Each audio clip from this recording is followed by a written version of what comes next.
Moral redemption is the process of being saved from sin, error, or evil involving sincere repentance, making amends for wrongs, and achieving personal transformation to become a better, more virtuous person. It's a concept we see all the time in literature, religion, and even therapy. A character moving from moral compromise toward growth and integrity. Thematically, this is at the core of part 3 of my Ghost of Yotei playview. I've now played 18 hours of Yotei, and though what I received was predictable, the delivery was not. In part 2, you join me in the hunt for the Oni, and today we explore Teshio Ridge in pursuit of the third member of the Yotei 6, the Kitsune. I started off by making my way back to the Yotei Inn to upgrade some gear, but the game had other plans in mind for me. Several members of Sato's Black Guard were there looking for me, and I had to dispatch them in order to protect the inn. What I thought would be a simple task proved to be much more difficult and frustrating, but through this adversity, I learned a very valuable lesson. The Black Guard whooped my ass many times over, and I was legitimately becoming incredibly frustrated with the game, to the point where I almost caught myself about to throw my controller at my desk. Thankfully, I remembered that I'm an adult, and adults don't throw tantrums like that. With some post-ass whooping clarity, I was able to realize that the reason the game was punishing me was my armor. Soma's armor was critical in the fight against the Oni. However, as I described in episode 2, although it increases the window for perfect parries, it also eliminates the ability to execute regular parries, and that was my downfall here. My timing with parries in this game is getting better, but I'm not at the point where I am comfortably able to play the game with a penalty such as this. So, being the calm and reasonable adult that I am, I switched to a different armor set with more defense and eventually made quick work of Sato's Black Guard. Now, if you notice here, I changed the dialogue to Japanese with English subtitles at your request.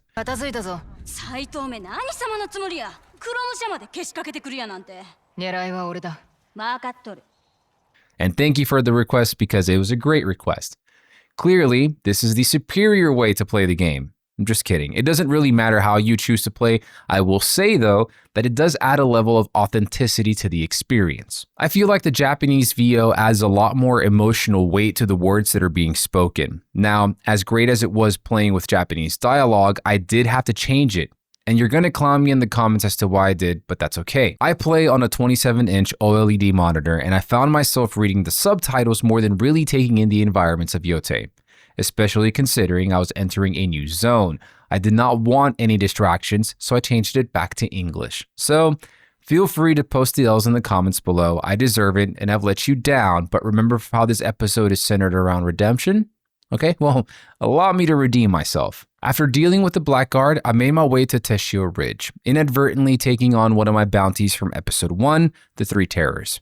This bounty was made up of 3 separate mini-boss fights, all inside of a cave hideout. Nothing really special to note here, so I'll just move on. I kept heading towards Teshio Ridge and hit this absolutely gorgeous area of the game. I know that visuals are not the most important aspect of a game, but my lord, Ghost of Yotei is absolutely stunning. It's nothing new, and honestly, I've come to expect this level of beauty in this game, but every time I sit down and play, there is at least one area that stops me dead in my tracks because of how gorgeous it looks. As I'm taking in the beauty of Saru Plains, I see a gang of bounty hunters talking about the Onryo and the bounty on her head, so I figured I'd give them a chance to collect.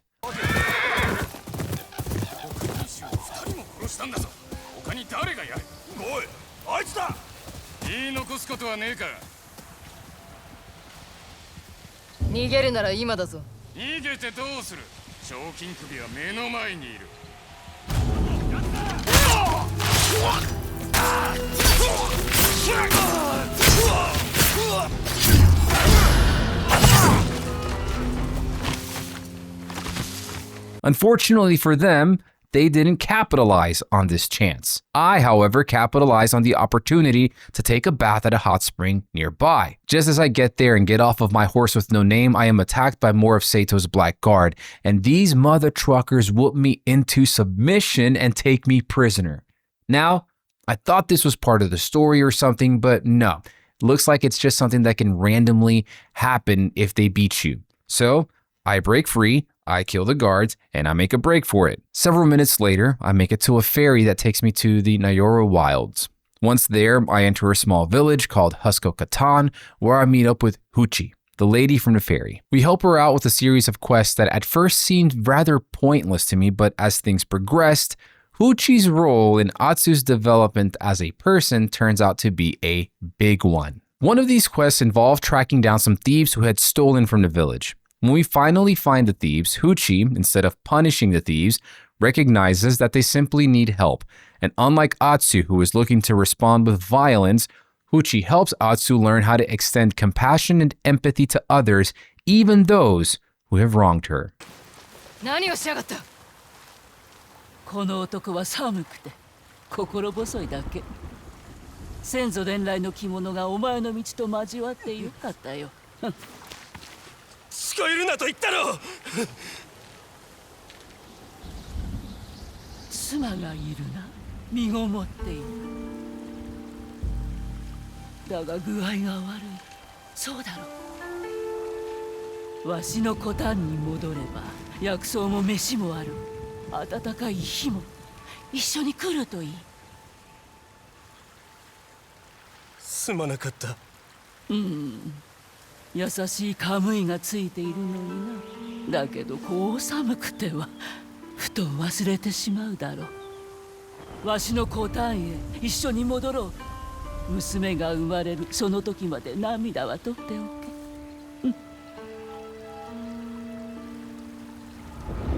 At first glance, this quest line didn't seem to be of much importance to me. It honestly felt shoehorned in, but as we progressed towards the end of this portion of the game, I came to appreciate Huchi's segment a lot more. Now that's going to make a lot more sense here in just a bit. Having finished Huchi's questline, I continued my journey towards Teshio Ridge. Along the way, I ran into more bounty hunters, and this fight right here, this is where things started to click. With 3 of the 5 weapons unlocked now and a more suitable armor set on, I'm beginning to feel that familiar feeling from Ghost of Tsushima, the stance. Switching between stances as I take on enemies, blocking and parrying, slicing into each enemy in a rhythmic flow of calculated death upon my foes. Yotei picks up where Tsushima left off with this feeling when you expertly pull off a fight and look badass as you do it. Desperate.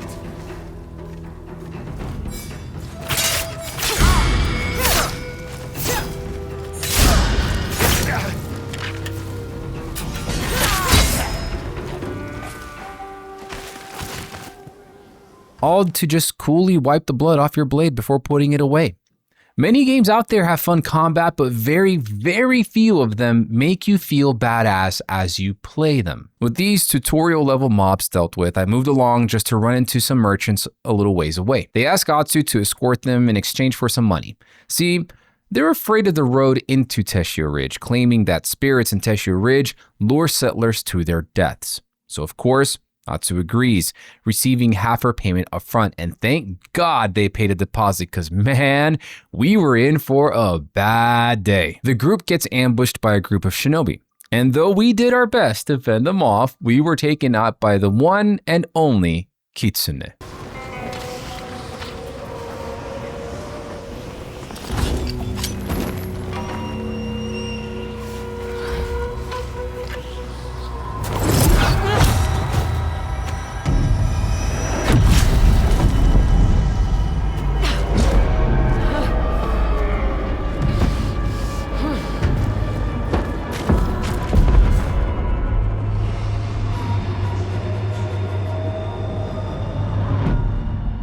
With Atsu tripping balls, the shinobi were supposed to easily take her prisoner, but thankfully, the wolf came in clutch and saved me. Our horse wakes us up later on and we make our way to a cave to warm up and come down from our trip. Fully recovered, we leave the cave and finally arrive at Teshio Ridge, Ghost of Yotei's winter wonderland. Beautiful zone with snow-capped mountains, patches of green, snow-covered land, and contrasting flowers of various colors all around. Our first stop in this new region is the Red Crane Inn. Our goal here is to get information on the Kitsune by speaking to the samurai and other patrons at the inn. 2 samurai from Clan Matsumai looked like they might have some good info, but in order to get any, we have to play this pretty cool coin flicking game called Seni Hajiki. We get a flashback to Atsu and her mom where her mother is explaining how the game is played, and once that's over, we play the game in the present. I'm not gonna lie, I was a huge fan of the dice game in Kingdom Come Deliverance 2. This game right here, yeah, this shit is great. Simple, but completely skill-based. No luck involved. I end up whooping the two at their own game, and they direct Atsu to their commander, who supposedly would be able to share some information around the Kitsune. Except, the only thing the commander wanted to share was his Atsu tried to get him to tell us more, but the commander threatened to have her arrested. So, embarrassed, Atsu leaves, and as she leaves, she hears a familiar tune.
Oi!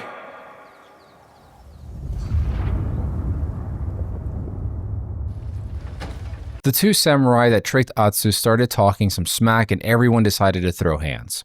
After handing out free lefts and free rights, the commander comes down and tries to have Atsu executed, at which point our shamisen performer steps in. I can't imagine Lord Matsumai will be pleased when he hears his men were bested by a single wanderer. And a woman at that. And how will he hear such a tale? Nothing travels faster than a good song. This never happened. If I see your face again, you'll wish for a simple execution.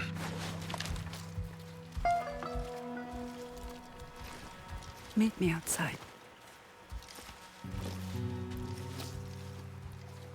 Atsu steps outside to catch up to this lady and speaks with her. She overheard us asking about the Kitsune and tells Atsu she knows where we may be able to find a lead. We follow her to a shrine where local folk leave offerings for protection. This lady knows that the Kitsune shinobis collect these offerings, so we decide to be charitable for once and hide while we wait for the collectors to show up. Which they do. And of course, we follow them in hopes that they will lead us to the Kitsune. The shinobi split up and we follow one, which leads us straight into an ambush. Now, I'd like to take the opportunity to highlight something that I appreciated about the shinobi in this region. These bastards literally pop out from under the snow. Shit damn near scared me to death the first time that it happened. I think it's really great to see the game really portray shinobi to this extent. It created a sense of insecurity within me as I played because I never really knew where or when these guys would pop up literally. After the ambush, things start to take a very interesting turn though. I couldn't keep up with a nine-tail. What happened here? He'd rather die than talk. Flesh and blood? What are you doing? In my traveling days, I used to hide song lyrics in my shoes. An evil spirit wouldn't need a map, but a mere mortal. There's another symbol on it. What do you think? Could it be a hideout? Could be.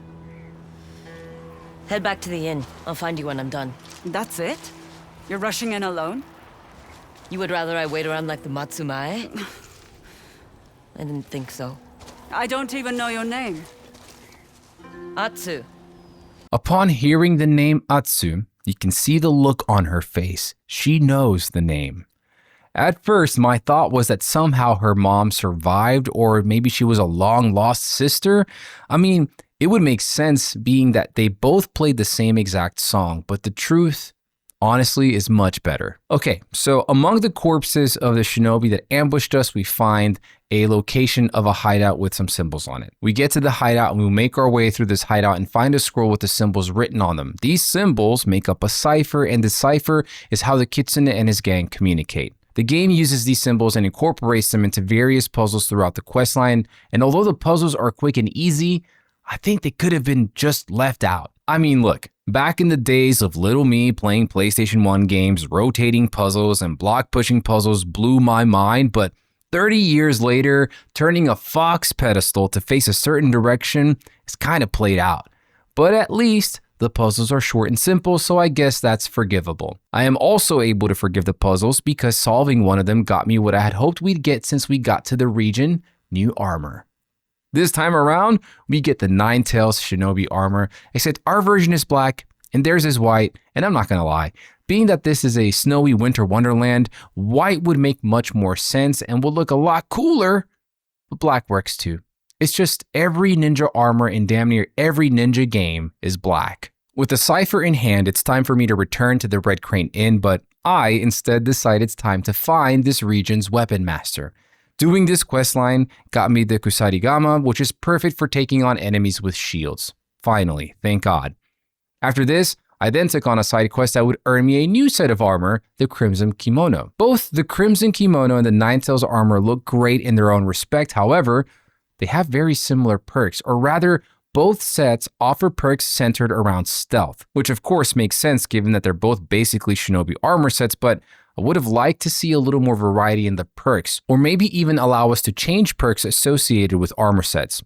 I guess that's where the charms comes into play, but I'll be real with you, I've had the same charms equipped since damn near the start of the game. I also got a set of armor from doing Huci's questline, but it doesn't look that great, and its perks are mostly centered around exploration, so right now, where I'm just looking to beat the game, it's practically useless. Anyway, rocking my new Crimson Kimono, I decided to go back to the hot spring where I was captured to get that max health boost. Upon my swift arrival, I am once again attacked by members of Soito's Black Guard, and once again, they beat my ass and take me prisoner. Y'all, I swear to God, I do eventually get good at this game. I free myself, dispatch my captors, and defiantly go back to the same hot spring ready for the smoke once more, but this time, oddly enough, no one shows up. It's like they finally decided I wasn't worth their time anymore. They did beat me and capture me twice. Why even bother a third time? Reflecting on my own skill issues, I soak in the hot spring, get a boost to my max health, and head off to deal with two different Kitsune camps. The first camp was a port village that had been taken over by the shinobi. There was a prisoner there that I needed to set free. This village was an excellent spot to cosplay as a ninja and stealth kill the f*** out of everybody. By the way, have I mentioned that I absolutely love stealth games? Metal Gear is my favorite game series of all time. I love the Hitman series, Splinter Cell, Old School, Tenchu, anything that allows me to sneak around and take folks out from the shadows, that's the peanut butter to my jelly. So sneaking around this village and just stealth killing everyone, planning accordingly, waiting for the right time to strike without alerting anyone else nearby, I love when a game allows me to do that, and both Ghost of Tsushima and Ghost of Yotei do a great job of giving players the space to do that. After the port village, I find another nearby Kitsune hideout. Well, it was really more like a training ground, really. I mean, you had this guy over here doing laps, this guy practicing his swing. Clearing this camp was a breeze because at this point, I'm starting to find my rhythm with the combat and I start to get good. Once it's all said and done, I unlock the shrine, I spend my ability point, and then proceed to fully upgrade the Crimson Kimono set. Now that I look like a shinobi hunter, I finally make my way back to the Red Crane Inn to speak with our fellow shamisen playing friend. In order to get a better lead on where the Kitsune may be, the two decide to sneak into the commander's room and see what clues they can find. Scribbled on some paper, we find out that the Matsumai had no informant, Chosuke, in Teshio Ridge who has been feeding Clan Matsumai information. The notes even mention a meeting location, so the two head to a sake house to meet this informant. At the sake house, now wearing waitress attire, Atsu and shamisen gal get in and perform for the patrons. They then eavesdrop on them and discover that Chosuke is actually here on the second floor. So the two head upstairs and Atsu serves him some really fancy sake under the guise that it is a gift from his friends, the Matsumai. Atsu laces the sake with a parasite, and soon after taking his first sip, Chosuke rushes out of the sake house with Atsu and company on his trail. Breathe, Chosuke. For the parasite that danced its way into a sake cup will only become more aggressive. Who are you? What do you want? Talk to me about this symbol. I saw it on a piece of fabric at a dye house near the river. What else? The owner has been acting strange. Her shop's been closed for weeks. She won't even sell to long-time customers. Am I going to die? Go home. Brew a large pot of tea and drink every last drop. And Chosuke, lay off the dice. To the dye house, then. As soon as I get out of this damn kimono. With this new information, the two head off to the dye house. And here, we are met with yet another rotating puzzle that we have to solve in order to enter the hideout hidden in the dye house. We make our way in, fight waves of shinobi, which, by the way, not only did these bastards hide in the snow itself, but here they're hiding in the gosh dang barrels, bro. Like, I didn't realize I'd have to deal with jump scares in an open world samurai game. After most definitely defecating myself and dealing with a shinobi and solving another rotating puzzle, I find the Kitsune's personal puzzle box. Unlike the other puzzle boxes that we've opened in the game so far, this one had no obvious mechanism to open it. But our shamisen expert here opened it effortlessly, like a little too effortlessly. And if I haven't quite stuck the landing just yet, I am incredibly suspicious of our shamisen friend here. From the moment she heard Atsu's name to her magically knowing how to open the Kitsune's own box, something wasn't adding up. Anyway, inside the box, we find a list of ingredients that makes up the Kitsune's poison. The same one that had Atsu tripping balls at the beginning of this section. The note also contained the location of the harvesting site where these ingredients were being, well, harvested. So off we went. We get to the site and find that it has been surrounded and closed off by Clan Matsumai. I swear to God, they just find the worst ways to inconvenience you in this game. Using her performative skills, shamisen comrade lures the guard away from the wall and Atsu sneaks in unnoticed. Along the way, we solve like 20 more puzzles, kill over 1,000 snow and barrel hidden shinobi, and finally arrive at the harvesting site where the shinobi harvest wolfsbane. It turns out that wolfsbane, besides being a potent ingredient in witcher oils used against lichens, can also help you open your third eye. As we're scoping out the site, we see the Kitsune in the distance, and in good Clan Matsumai fashion, they come along and start screwing things up by bombarding the place into oblivion. Fearing that the Kitsune, who is so close now, would get away, Atsu takes off after him amidst a rain of hellfire and death. We enter a burning building and take on the Kitsune. This being the third member of the Yotei 6, I was expecting a challenging fight, but by this point in the game, I had practically mastered combat and took him down easily.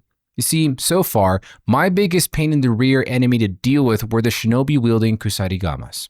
I had no idea that the Yari was the weapon I had to use to counter them. Once I learned that after scouring the menu for hours, they never proved to be a challenge ever again. So, since the Kitsune's main weapon is the kusarigama and I have the long pokey stick, I won. Easily. Too easily. I've been playing video games for damn near my entire life, and when a boss goes down that easily, something's up. And sure enough... Not again. Such spirits. If only you knew the truth. Get away from her. Oyuki.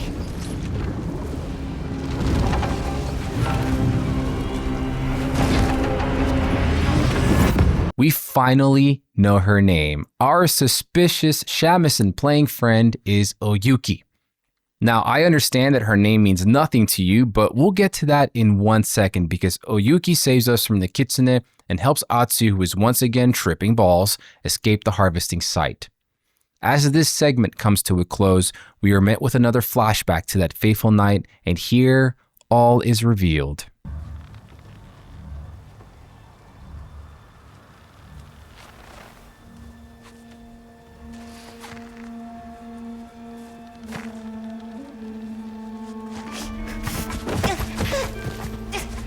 Let me go! Stay with me. Get away from her! Atsu, look at me. Not him. Stop! Stop, please! Come on. Atsu, go with him. No! No!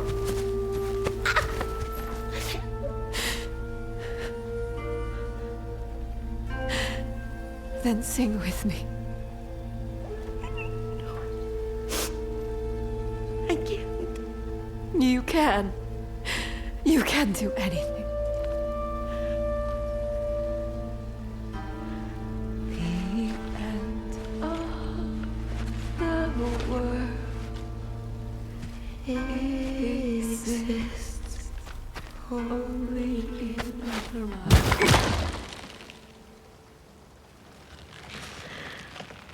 Wander on, my love.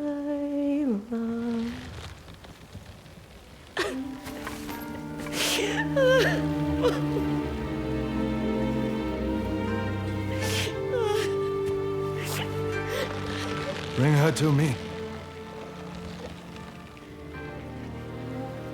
Run.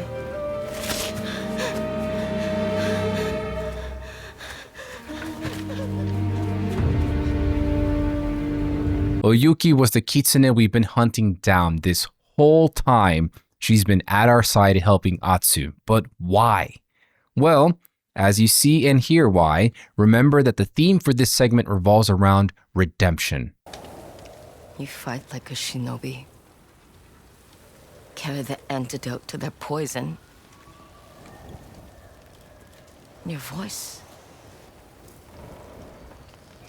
How could I forget your voice?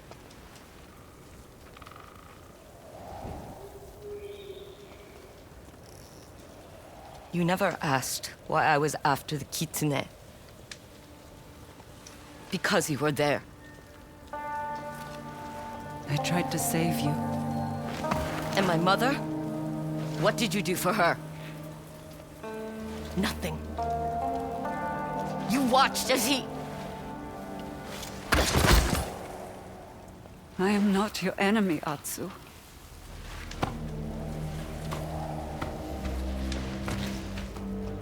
Regain your strength. And meet me here. I'll prove it.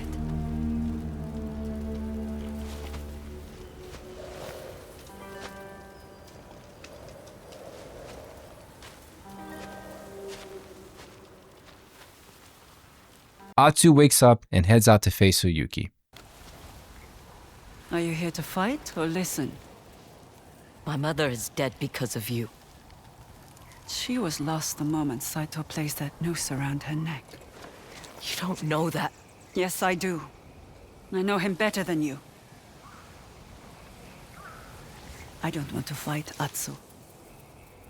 I want to help you kill Saito and the rest of the Yotei 6. You're one of them.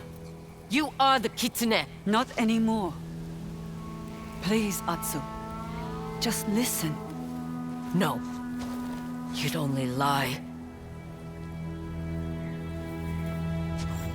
Not wanting to hear anything Oyuki has to say, Atsu and Oyuki duel. This fight, much like the Kitsune fight, was easy. And this may sound odd, but I feel that the game does this on purpose to communicate to the player how Oyuki doesn't want to fight Atsu. Of course, we end up beating her and Oyuki accepts her would-be fate. You want your revenge? Take it. But you'll be doing Saito a favor. What do you mean? I know Saito better than his own sons. He wants to silence me, so I can't help you bring him to his knees. I can help you fight like a nine-tail, and resist the Kitsune's toxin. I told you I don't care about the man in the mask. The Kitsune oversees the shinobi who protects Saito. Kill him, and Saito will be vulnerable. Why are you doing this? To be the Kitsune again? No. That part of my life is over. Fine. Teach me your tricks. But this fight isn't finished. I know.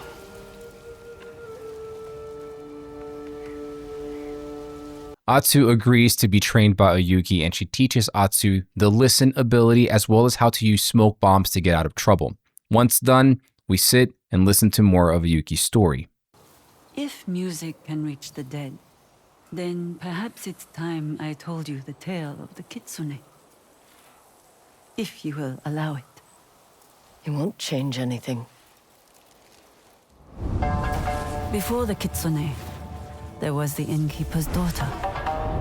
By day, her shamisen songs brought warriors to tears. By night, her family served Clan Saito as their knives in the dark. Until Clan Saito fell, and the innkeeper's daughter lost everything. Orphaned and vulnerable, she followed the disgraced Lord Saito north, and took on a new identity, the Kitsune, the most elusive member of the Yotei Six. A woman hiding among men. More and more, the Kitsune felt trapped by the title meant to protect her.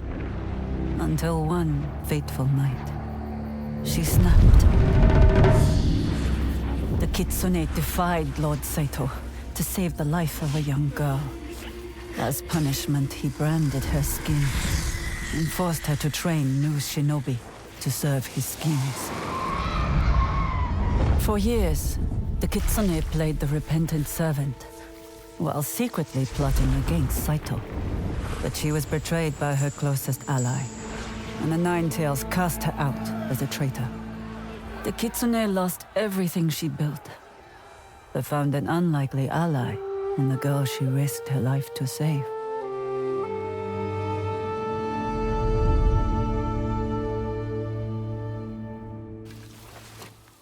Saito branded you with my father's tools. If I screamed, the others would discover I was a woman. You can imagine what would happen next. I can. It's dark. I'm going to sleep. We'll continue your training in the morning. We test out our newly learned skills on some shinobi that had set up an ambush for us, and then we head into a village that had also been set up to ambush travelers. This was my favorite part of this whole section of the game because, being the stealth lover that I am, I was able to silently eliminate every single shinobi in this area, a clean sweep, if you will. With the village now free, we set up a nice cozy little camp. You could have chosen any name.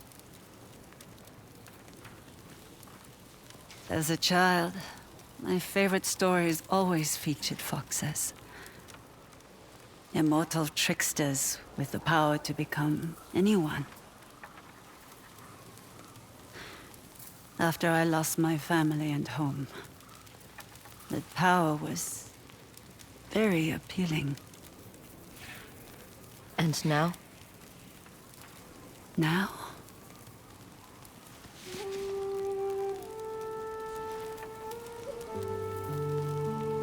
I've hid behind so many masks. I just want to show someone my true face. So you can remember what it looks like. Try to sleep. We'll head back at dawn.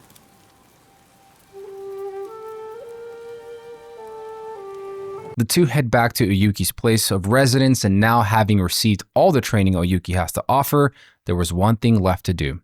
Master the ability to resist the Kitsune's toxin. And the only way to do this was by engaging in one last duel with the same toxins in the air. The point here was to force Atsu to face her memories and find closure. At this point, I'm thinking to myself that on one hand, I get it. Oyuki was the Kitsune that was there the night her parents were murdered, but on the other hand, assuming all of what Oyuki has told us is true, she freed Atsu in an attempt to save her and has turned her life around now and no longer serves Saito. So this duel felt kind of gross, for lack of a better way of putting it. This wasn't a kill I was going to personally enjoy. Similar to the fight against the snake, we see flashbacks throughout this fight, adding emotional tension to it. Although Oyuki fought more decisively and more valiantly, she was no match for Atsu, who had finally found the courage to face her memories head on.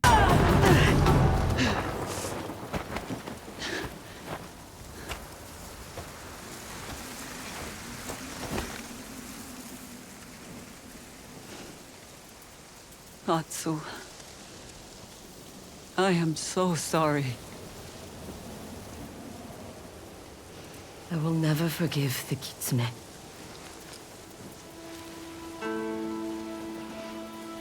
But the innkeeper's daughter, I might forgive her.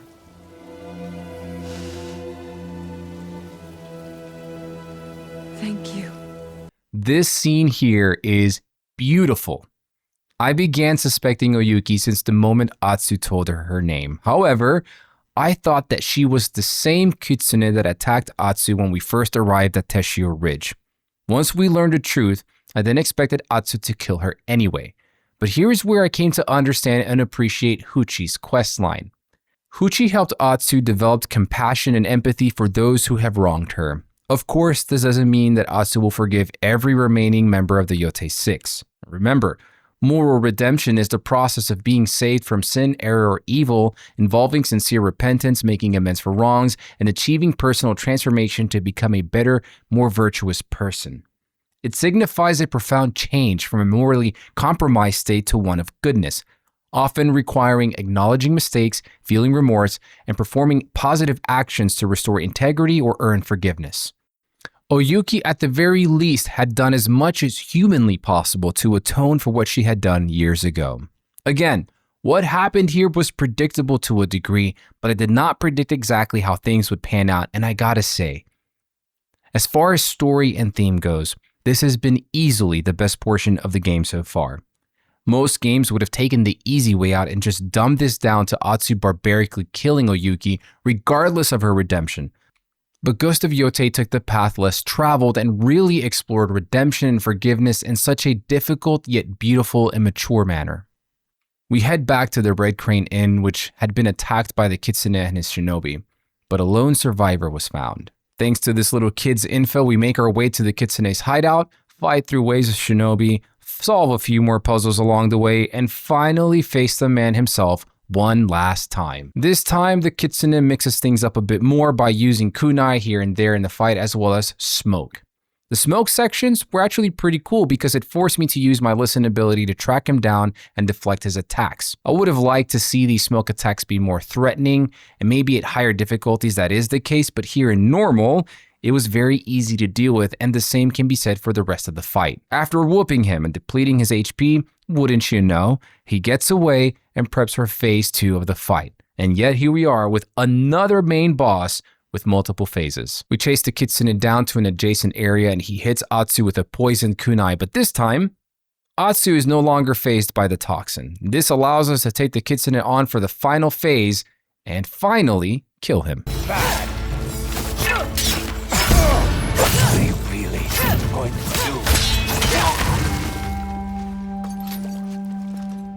I can't help but feel like I failed him. You have much to atone for. But Gojun, he failed himself. Saito has lost his spy master. Focus on that. What now? We crossed the remaining names off the list. Meet me at my family's homestead. When you're ready. Atsu! Thank you for believing in me.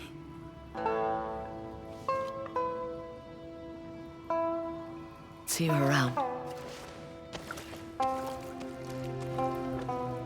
With the Kitsune dead and Oyuki redeemed, the third member of the Yotei 6 has now been dealt with. I don't need to repeat my feelings on this section of the game. I'll just say that narratively, it's my favorite one so far. Teshio Ridge was gorgeous in its own snow-covered way, and the gameplay and combat continues to be fun. If there is one criticism I have at this point, it's Atsu's voice acting still. I know y'all told me to play with the Japanese VO, and maybe I just need to get over it and switch back, but I can't help but feel that Atsu continues to be the most inconsistent and weakest character in the game so far. The times where I feel she should have delivered it more emotional weight behind her lines are the times that she's just bland and cold. In this section, the scene after Oyuki saves us from the harvesting site, I would have liked to hear more conviction from Atsu, more anger. I understand that she was drugged up pretty good, but I don't know, man. she just fell flat once again. Regardless, Ghost of Yotei continues to deliver an excellent experience, and I look forward to continuing this journey with you all. Feel free to sound off in the comments below. I want to hear your thoughts on the game up to this point, any feedback on the format too, please. And lastly, with 3 of the 6 Yotei 6 now dealt with, I'm guessing I'm about roughly halfway through the game, so start thinking about what game I should play next. Of course, be sure to like the video so more people can see it, and until next time, be good to yourselves, be good to one another. Peace out.